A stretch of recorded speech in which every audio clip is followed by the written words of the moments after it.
Welcome to our first video on seizures. Let's get started. Here's an overview of a list of the topics that we'll be discussing in this lecture. We're going to start by discussing some high-yield general information about seizures. A seizure is defined as an abnormal and excessive neuronal electrical discharge from cortical regions of the brain. Seizures are often classified into two general types, partial and generalized. And that's actually based on whether one or both hemispheres were involved during the seizure episode. Okay, now let's discuss the causes of seizures. There are some causes that are known to induce seizures. When these causes are identified, the seizure can be referred to as a provoked seizure. Some common neurological causes include brain tumors, strokes, brain bleeds, structural brain abnormalities, and CNS infections. And it's actually logical that all of these things would cause a seizure when you remember that if you ever touch the surface of the cortex, like let's just imagine we're doing brain surgery, pulled off the skull, if you touch the cortex, you'll cause a seizure, which is why it's called epileptogenic. The surface of the brain is epileptogenic. So any of these things, whether it be a stroke or even just blood on it, or the CSF has infectious material swimming around it, all of those things can cause a seizure. Now, some other internal causes include strong emotional stimuli, alkalosis, drugs, alcohol, or even a high fever. Now, some external causes include loud noises, flashing lights, and sleep deprivation. Now let's go through some common causes of seizures according to the age of the patient. Seizures in neonates are most commonly idiopathic, or they occur due to a congenital or genetic or perinatal injury or metabolic abnormalities. Now, in infants and children, seizures are mostly idiopathic, or they can occur due to a fever, trauma, or infections. In adolescents, illicit substance use resulting in drug intoxication or withdrawal is actually the most common cause. Now, seizures in adults commonly occur due to alcoholism and illicit substance use. In fact, withdrawal seizures are particularly high-yield complications of alcohol withdrawal. In fact, when somebody comes in with alcohol withdrawal, then you're really trying to prevent them having a seizure. It's pretty dangerous in withdrawal. And finally, in older adults who may be over the age of 35, then things such as strokes or brain tumors or trauma and metabolic abnormalities are actually the most common causes of seizures. Next, let's talk about the different types of seizures. Here's an algorithm that we used in our Step 1 pathology lecture on seizures. And let's run through it really quick before we dive into each type. Now recall that if a seizure affects one brain hemisphere, it's called a partial or a focal seizure. And if it affects both hemispheres, it's called a generalized seizure. A partial or focal seizure with no impairment in consciousness is called a simple partial seizure. So it involves one part of the brain, so one hemisphere, it's focal, so you call that a partial or focal seizure. And why do you call it simple? Because there was no impairment in consciousness. So simple partial seizure. Now, a partial seizure with impaired consciousness can be either caused by fever and called a complex febrile seizure, or not caused by fever and simply called a complex partial seizure. Now moving on to generalized seizures. These can actually be divided into many subtypes. These include tonic-clonic, or simply tonic, or simply clonic, myoclonic, atonic, or absence. And when a generalized tonic-clonic seizure is caused by a fever, it's referred to as a simple febrile seizure. Also, you may recall from your Step 1 studies that a partial seizure can spread to the other hemisphere. In that case, it's called a secondary generalized seizure. And note that anytime a seizure, whether partial or generalized, is recurrent or unprovoked, then you can actually diagnose epilepsy. Now here's a table that summarizes some of the high-yield points on each type of seizure. We go through all of this information in detail within our Step 1 pathology lecture on seizures, but I just want to review some of the key points here for the sake of your clinical duties and your Step 2 studies. So let's start with the simple partial seizure. So these are seizures arising from one hemisphere where the awareness remains intact. So remember that simple refers to not losing consciousness. So again, the fact that they didn't lose consciousness, they remained aware, then you call it simple. It's a simple partial seizure. Now, key features of this type of seizure include motor symptoms, such as a Jacksonian march, which is rhythmic twitching that spreads or marches along different body parts. Sensory and psychic symptoms can include tingling, hallucinations, déjà vu, and fear. And the postictal period is characterized by the presence of Todd's paralysis, in which affected muscles such as the limbs or facial muscles are paralyzed up to 24 hours. So let's move on to the next one. Complex partial seizures are seizures that arise from one hemisphere, and this is usually the temporal lobe. And because it's complex, this should immediately trigger in your mind the fact that the patient is not aware, or they lost awareness, or they lost consciousness. And key features include automatisms, such as lip smacking, chewing movements, or picking at clothing. And auras, such as smell, visual changes, or taste and hearing auras, those can all be present in a complex partial seizure. And in the postictal period here, patients can experience some amnesia, aphasia, or speech arrest, or even nonsensical speech. So I want to pause briefly and just compare this complex partial seizure postictal state to the simple partial seizure postictal state. So in the simple partial seizure, notice that there really isn't any amnesia or aphasia. And that makes sense because they didn't ever lose consciousness or awareness. But in complex, they lost awareness, so when the seizure is over, they have amnesia. Now let's move on to the next one. Generalized tonic-clonic seizures will arise from both hemispheres, and awareness is impaired. And you know that it involves both hemispheres just by the name because it says generalized, so you know that both hemispheres are involved. And during these seizures, patients alternate between a tonic phase, which is the muscle contractions, and they alternate from that to a clonic phase, which is muscle twitching, like clonus. Think tonic, contractions, tone, so muscles contract, and then the clonic, you think clonus, like shaking. So you call it tonic, clonic. Now, absence or petit mal seizures are generalized seizures that occur in childhood or early adolescence during which awareness is impaired. And these seizures can last for a couple of seconds, so from like 3 seconds to 30 seconds, and those patients are often seen staring into space, and that child is unresponsive. But as soon as that short seizure is over, they have consciousness again. So it's rapid. There really isn't this postictal state. And this can happen hundreds of times a day. Now let's move on to the next one. Atonic or drop seizures are generalized motor seizures characterized by loss of muscle tone. And these are also referred to as akinetic seizures. And they're characterized by a sudden loss of muscle strength, just all of a sudden, and it causes the patient to fall or drop to the floor. And naturally, there's this brief period of loss of consciousness. Now, atonic seizures are usually not associated with a postictal phase. So if you just remember atonic, they lose tone, so the absence of tone, and they just drop. And that's basically all there is to this type of seizure. So you don't need to think about postictal stage or anything like that. Okay, now let's move on to the next one. Myoclonic seizures are generalized seizures, and they're usually associated with a seizure syndrome, and that will make more sense in a minute. And they usually affect 3 to 12-month-old infants and children or adolescents, so we're thinking young. And in infants and children, they can be part of this seizure syndrome. It's called Lennox-Gastaut syndrome.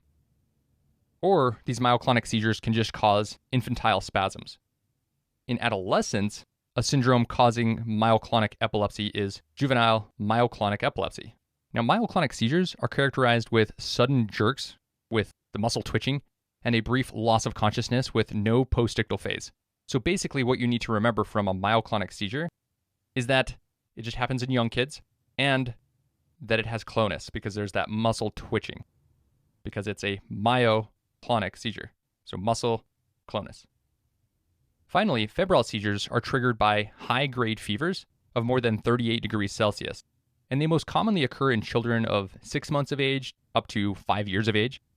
And as we mentioned before, these can actually be divided into simple or complex.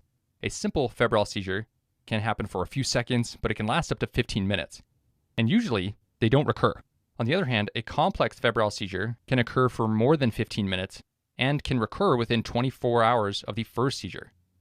And in the postictal phase, patients with febrile seizures can rapidly return to normal. Okay, now let's talk about status epilepticus. Status epilepticus is defined by any continuous seizure that occurs for 5 minutes or more, or 2 or more seizures without regaining consciousness in between the episodes. So for example, a patient can have a 30-second seizure, and they have this postictal phase, never fully come back, It's been 20 minutes, 25 minutes, 30 minutes. They're still kind of out of it and they haven't really returned to their baseline. Then after 20 minutes, you're thinking, oh, you should be back to normal now. Like this postictal phase should be gone and it's been longer than 20 minutes. And then they have another seizure. And then you think, okay, this counts as status epilepticus. They never really came back. And of course, the other criteria is pretty easy to remember. Anytime a single seizure lasts for 5 minutes or more. Now, this is a medical emergency, and let's explain why. It can lead to cerebral edema. It can cause cortical laminar necrosis, rhabdomyolysis, and even cardiovascular collapse. Now, I want to elaborate briefly on this necrosis idea. Cortical laminar necrosis occurs due to irreversible tissue damage in the CNS tissue, and it can cause permanent neurological deficits. And that's pretty intuitive. Necrosis, you've got death of the tissue, and it happens where? In the cortex. It's cortical laminar necrosis. So you're literally just losing tissue of the cortex. And naturally, depending on where that's occurring, this patient can have long-term effects as a result of this. There's actually a long list of things that can cause status epilepticus. These include drug withdrawals from medications, such as medications that the patient should be taking, like anticonvulsants, or even toxicities from drugs, so they have too much of it. That can, again, happen with something that's prescribed to them, like a tricyclic antidepressant. Then, of course, a recreational drug like alcohol, intoxication with that can cause status. And then any CNS infections or metabolic disturbances. So in general, think of drugs, whether prescribed or recreational, or anything in the metabolic sphere, any electrolytes, and then any infections. Infections, drugs, electrolytes. Now let's do a quick question. A 40-year-old man is brought to the hospital by the ambulance. He was found unconscious on the street. He started seizing on the way to the hospital. When he gets to the hospital, he is still seizing. The medics report that the seizure has been going on for at least 5 minutes. After administration of IV lorazepam, the seizure stops. This patient is at risk of developing what neurological complication? So this patient has been seizing for at least 5 minutes, so we say that he is in status epilepticus. And patients with status epilepticus are at risk of developing neurological complications. And there's really two that should come to your mind here when we're thinking of the brain itself: cerebral edema and cortical laminar necrosis. And that's due to the prolonged duration of the brain hypoxia. And then, of course, there's some other very important complications to remember that are outside the brain, like rhabdomyolysis and cardiovascular collapse. Okay, now that we've discussed the different types of seizures, let's talk about the workup. The general workup for a patient suspected of having a seizure is really composed of two parts: confirming the seizure diagnosis and looking for a possible underlying condition. So confirming a seizure diagnosis relies on a combination of history and EEG findings. And history should be obtained from the patient and the bystanders. So you're going to ask the patient whether they have any recollection of the incident, and that can help you determine whether consciousness was intact the whole time. Now, patients should also be asked about possible inducing factors, such as sleep deprivation or medications. If they took any drugs. Now, obtaining an EEG is important to look for epileptiform discharges, and I'll show you what this looks like in a minute. And remember that epileptiform discharges will only be present during the seizure activity. So if you're talking to the patient and they're not having a seizure, their EEG will be normal. Now, a seizure-specific EEG finding that you need to know is the one that you'd see in absence seizure. This is a 3 Hz spike in wave appearance. So here's an absence seizure. So we've got the EEG, you can see these erratic lines, and there's a 3 Hz spike and wave. That's how that's described. Okay, so now you've tried to confirm that the patient had a seizure. So you tried the EEG, and you've talked to the patient about the history and the bystanders. So you really just tried to get an idea of what the patient experienced and try to catch the seizure. So now that you've confirmed that the patient has a seizure, either through the history and or through the EEG, you're really going to try to do both, but you've done seizure-specific questioning and investigation. Now you're going to look for an underlying condition. So an ECG, for example, can help you exclude arrhythmias and cardiogenic causes. And a brain CT or MRI can be useful to look for any structural causes. For example, an arteriovenous malformation, AVM, or it can help identify other brain lesions. Also, blood work, including a CBC, basic metabolic panel, ESR, LFTs, and a toxicology screen, all of those can really help exclude a lot of the causes of seizures that we talked about earlier. And one of the things that we talked about was a CNS infection. So for that, you would want to get a CSF analysis through a lumbar puncture. And because you're also worried about toxins or drugs, do a urine drug test, because that can actually help you identify any drug that the patient might be taking, primarily illicit drugs, that might precipitate a seizure. Now, coming back to status epilepticus, just remember that the diagnosis is very clinical. Just follow the diagnostic criteria. Either one seizure that lasts for 5 minutes or more, or 2 separate seizures, in between which there was no regain of consciousness. Now let's wrap up this lecture with a board-style question. A 10-year-old boy is brought to the physician by his mother due to multiple episodes of staring and lip smacking. She says they last for several minutes, during which he does not respond to anyone. She does not recall any precipitating factors. 10 days ago, she witnessed one of his episodes where he just stared into space while picking continuously at his clothes. She had also noticed mild facial grimacing during the episode. He does not remember these episodes, but recalls smelling a strange smell prior to the episode and feels confused and lethargic after. Physical and neurological exams are normal. What is the most likely diagnosis of this patient? A. Simple partial seizure. B. Absence seizure. C. Complex partial seizure. D. Myoclonic seizure. Or E. Atonic seizure. Okay, so we've got this 10-year-old boy, and he's had multiple episodes of just staring. And he has automatisms, such as the lip smacking, that facial grimacing, picking at his clothes. Also, he had an olfactory aura, so he smells something strange right before he had the seizure. Okay, so we have a description of the seizure episode itself, what happened before the aura, but what happened after? Did he feel confused? Was there a postictal state? Well, he doesn't remember the episode, and he feels confused and lethargic. So that tells us that he lost awareness. So regardless of the type of seizure it is, we know just from that fact that it's not a simple seizure. In fact, the correct choice is answer C, a complex partial seizure. Recall from our table that a complex partial seizure is one that arises from one hemisphere, usually the temporal lobe, and the awareness is impaired. And a complex partial seizure is characterized by automatisms, which this patient had. There was that lip smacking. Sometimes you'll see this chewing movement or picking at the clothing. And auras are often present in these types of seizures, which our patient had. It was an olfactory aura. And the postictal period is often characterized by amnesia, aphasia, nonsensical speech, and our patient definitely had amnesia.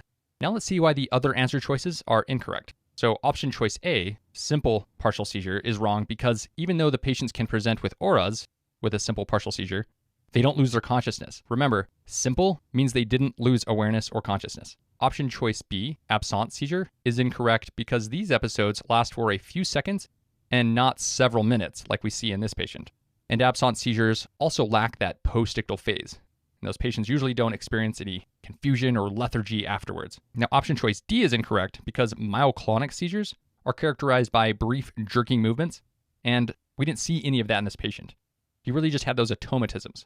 And finally, option E is incorrect because in atonic seizures, patients briefly lose their muscle tone, which leads to head nodding or just dropping to the floor, and all of that was absent in this patient. The patient never lost tone. They just picked at themselves and grimaced.